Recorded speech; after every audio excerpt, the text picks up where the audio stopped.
Okay, leo jisamehe. Jisamehe.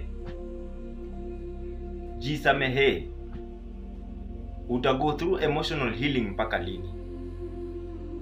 Huwezi endelea kukaa ati wewe unakaa tu hivyo tu umeshinda ukijirudia. Mungu alishakusamea kitambo.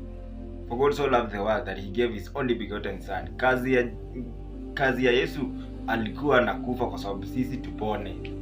Sisi wenye tulikuwa tumeshapotea njia. Ulishapona, jisamehe. Jisamehe. Hii mambo unaumia emotional peke yako nini uachana nayo. Kama kuna issue, tafuta mtu, ongea naye. Hakuwezi kosa kwa watu 10, hakuwezi kosa mtu mmoja anaweza kusikiza na kuelewa.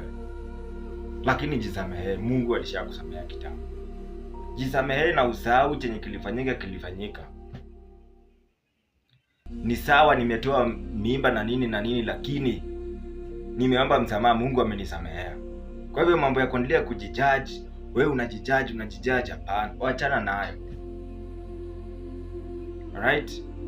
Wachana nayo. Ni sawa niliongea vibaya na nikaongea mtu vibaya na nikatoa mtu na nikaharibu, nikakosanisha watu, lakini jisamehe. Mungu alishakusamea na uliomba msamaha kitambo. Kwa hivyo jisamehe. Jisamehe, uache mambo mengi ili uweze kuendelea mbele. Usipojisamehe utakaa hivyo mpaka lini? Utakaa hivyo mpaka lini? Jisamehe na usikae peke yako. Join prayer groups. Kuwa na marafiki unaweza ongea na wao. Ndio uache hiyo mambo ya kukaa peke yako unajisikia sijui nini. Unakaa ni kama uko na watu wengine. The best thing unaweza jifanyia wewe kama individual. Kama kitu ile happen, wewe unafaa ujisamehe kwanza.